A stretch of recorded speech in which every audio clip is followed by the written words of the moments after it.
Heading آپ دیں گے کنڈیشنز فار انفورسمنٹ، یعنی کہ کب ایک انسان کے اوپر حد والی پنشمنٹس لگانی چاہیے، انفورس کرنی چاہیے.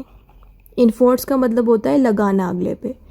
Only on adult sane and healthy person, یعنی کہ اگر کوئی ایسا انسان حد والی پنشمنٹس کر دیتا ہے جو کہ ایک ایڈلٹ ہو، یعنی کہ جوان انسان ہو، ایک ایسا انسان جو ذہنی طور پہ بالکل ٹھیک ہو، ایک ایسا انسان جو جسمانی طور پہ بھی بالکل ٹھیک ہو، ان لوگوں کے اوپر آپ حد کی پنشمنٹ کی سزا لگا سکتے ہو.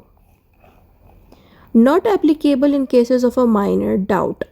مائنر ڈاؤٹ مینس چھوٹا ڈاؤٹ، اسمال ڈاؤٹ بھی کہہ سکتے ہیں. یہاں پہ کہہ رہے ہیں کہ اگر ایک انسان پہ ہمیں شک ہے کہ اس نے حد والی حرکت کر دی ہے، یعنی کہ اسے زنا کر دیا ہے، شراب پی لی ہے، جس سے آلریڈی قرآن میں اور سنہ میں منع کیا گیا ہے، اس پہ الزام لگے ہیں کہ اس نے یہ حرکتیں کی ہیں، بٹ کافی لوگوں کو لگتا ہے کہ اس نے ایسا کچھ نہیں کیا، یعنی کہ 50% کہہ رہے ہیں کہ اس نے یہ گناہ کیا ہے حد کا، اور باقی کے 50% کہہ رہے ہیں کہ نہیں کیا. اگر اس طرح کا ڈاؤٹ کریٹ ہو جائے تو اٹ مینس وہاں پہ حد کی پنشمنٹس نہیں لگتی.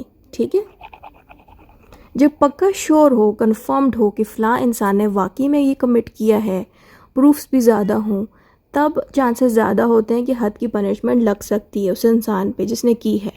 Not apply to a patient until recover. اور جو انسان پیشنٹ ہو، آلریڈی بہت زیادہ بڑی بیماری سے گزرا ہو، اور اس نے کوئی حد والی پنشمنٹ کنڈکٹ کر لی اپنی زندگی میں، تو ایسے انسان کو تب تک سزا نہیں ملے گا جب تک کہ وہ ریکور نہیں ہوتا. اب آپ لوگ سوچ رہے ہوں گے کہ انسان اگر پوری زندگی ریکور نہ ہو سکا تو کیا اس کو سزا ملے گی حد کی؟ اوبویسلی نہیں ملے گی، کیونکہ وہ ایک ایسی بیماری سے یا تکلیف سے گزر رہا ہے کہ اس پہ حد والی پنشمنٹس نہیں لگائی جائیں گی.